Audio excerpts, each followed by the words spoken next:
Alam mo yung masakit? Tumapak sa tambuchong mainit. Pampag-good vibes lang. Tamang memes lang. At chillax lang. Don't forget to subscribe!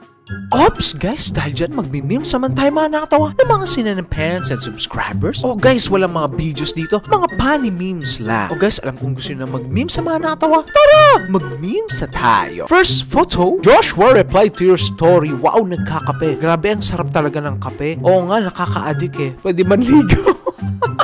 Kainis, wisit. Patagalin nyo naman yung usapan guys, para naman makilala nyo yung tao, diba? Pero sa bagay, kapag desperado ka na at gusto mong mapansin ka ni crush, yan yung gawin nyo. Kaya syempre, nagtatry lang naman siya siguro. Malay mo, pwede naman talaga manligaw. So, try and try until you succeed. Okay, so next photo na tayo. Break or sundo? Syempre sundo. Wow, syempre naman. Bakit ako makikipag-break? Putik lang yan, ikaw jowa ko, o diba? Putik lang yan, ikaw mahal ko. Wala akong pakialam sa mundo. Kahit tubig pa yan, kahit karagatan yan, tatawarin ko para sa'yo. Parang si kuya, naputikan na lahat-lahat, susundin pa rin si jowa. Syempre, pares kayo mapuputikan kasi pares na daan lang yung babalikan nyo. So, sunduin na lang. Okay, so next photo na tayo. Di ka ba nagsiselos? Saan? Sa GF mo? Syempre hindi. Alam ko pre, when it comes to a relationship, dapat matured ka na. Bakit ka magsiselos kung alam mong totoo kayong dalawa sa isa't isa? Teka, may jowa ka ba? Wala.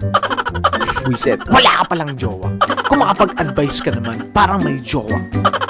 Kung ano, karamihan pala dyan yung mga magagaling mag-advise ay mga walang jowa. Totoo ba?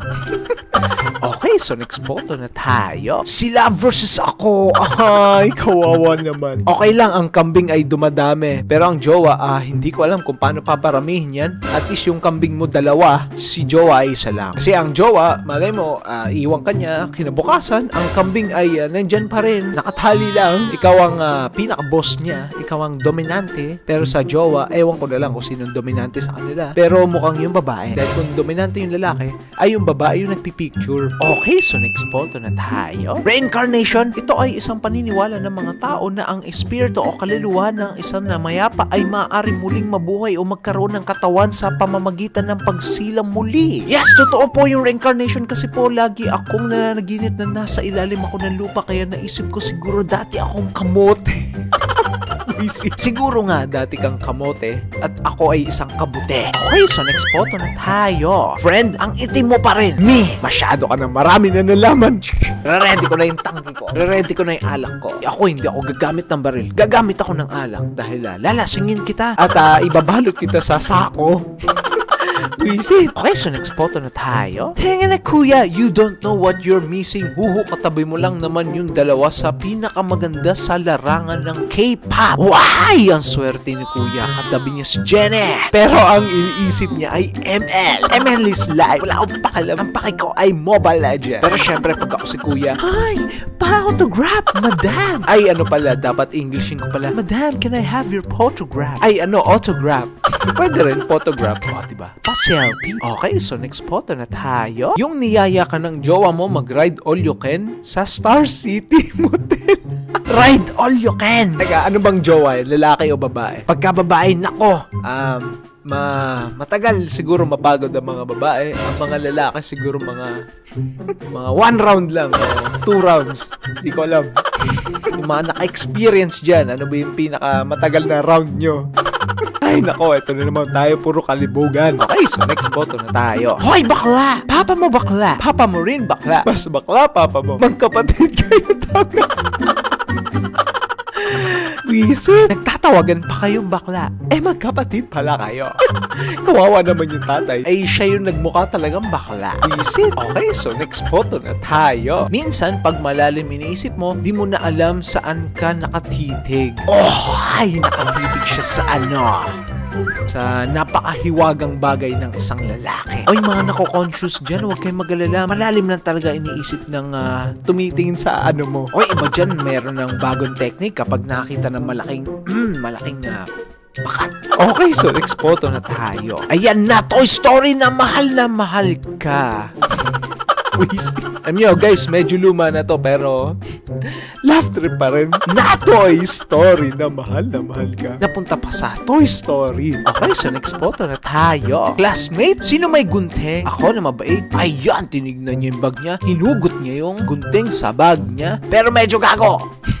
okay, medyo ogag na classmate nyo, bibigay sa inyo ay gunting na kamay. Ayan, kotongan nyo na lang gamit ang iyong kamay para kayo nagbato-bato pics at ikaw yung bato at siya yung gunting. Mga classmate dyan magpakabait kayo at kung wala kayong gunting, sabihin nyo na lang, huwag na kayo man-trip. Okay, so next photo na tayo. Okay, may clouds, sinipsip niya yung tubig sa ilog. Ayan, nagulat siya kasi may tumae kasi na baka. Ayan, umiyak yung clouds at ikaw naman ay enjoy na enjoy inumin. Uy, okay lang naman kasi kapag nag-evaporate ang tubig sa itaas ng clouds, magiging purified siya. Uy, pero ang saya kaya kapag bata ka tapos umuulan ng malakas at naliligo ka. Parang sa Castaway lang to guys. Kapag napanood nyo yun, iniipon niya yung rainwater sa isang banana leaf. Tapos, ayun, meron siyang, ewan ko ba, parang balde na malaki. At yun yung iniinom niya. Okay, so next photo na tayo. Pa-edit po, pang resume. Salamat po.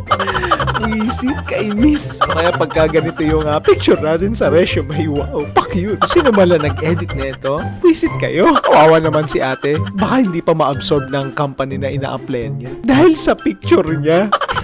Yung nag-edit pa yung dahilan kung bakit hindi ka nakapasok sa napakalaking sahod na trabaho. Okay, so next photo na tayo. Alam mo yung masakit? Yung tumapak ka sa tambucho.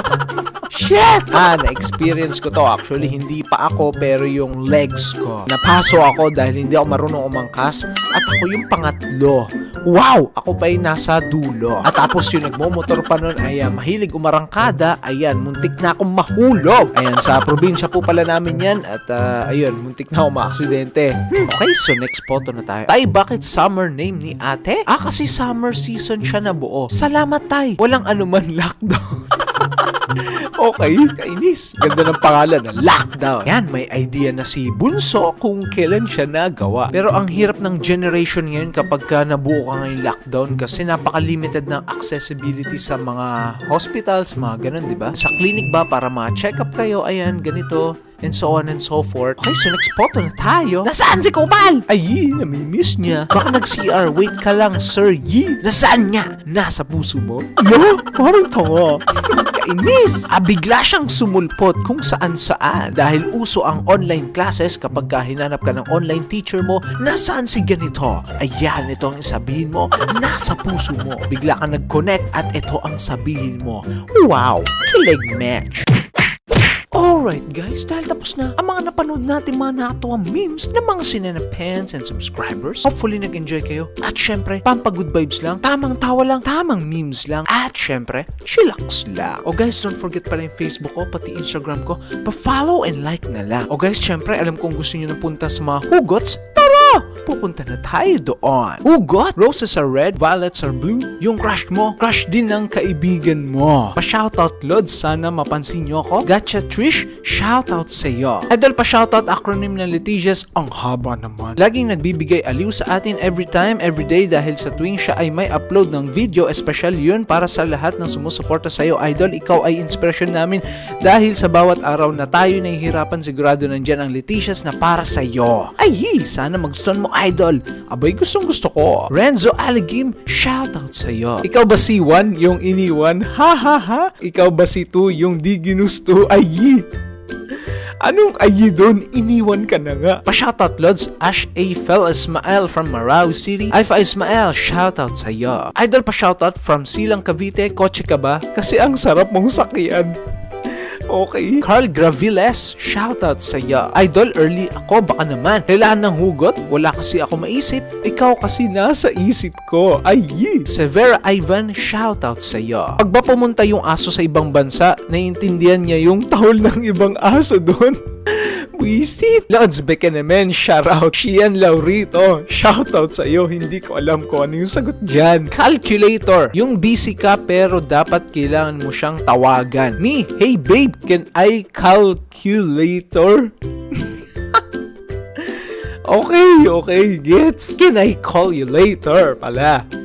Pa-shoutout, Lodi. Sana ma-shoutout mo ako. Fourth time ko na to. Salamat, Shopee. Belmar Anyora, shoutout sa'yo. Okay guys, hopefully nag-enjoy kayo sa mga hugots dahil ako ay nag-enjoy. Kung hindi man lang kayo nag-good vibes sa mga memes, dito naman sa hugots kayo mag-good vibes. Ang importante ay masaya tayo lagi. Dapat good vibes lang. Dapat malamig ang ulo. Kapag mainit ang ulo nyo, punta lang kayo dito. Kapag nag-away kayo ng tropa nyo, ng aso nyo, ng pusa nyo, ng magulang nyo, ng instructor nyo, ng online teacher nyo, punta lang kayo dito at sabay-sabay tayong mag-good vibes. Dahil kapag masaya tayo, ay lagi tayong healthy. Kapag healthy tayo, hindi tayo madaling tatanda. At syempre, kapag hindi tayo tatanda, ay pogi at maganda pa rin tayo. O guys, abang-abangan nyo pa yung mga next na ipopost natin ng mga funny videos, funny memes, at kung ano-ano pa ng mga sinanapens and subscribers. O guys, mag-submit lang kayo ng mga hugots at baka magpo-post tayo sa Facebook ng mga hugot ninyo at ako yung magre-react. Oh, panis. Para masaya, diba? Okay guys, dahil may gagawin pa ako mas importante mamaya, ako yung mauuna muna. Bye-bye!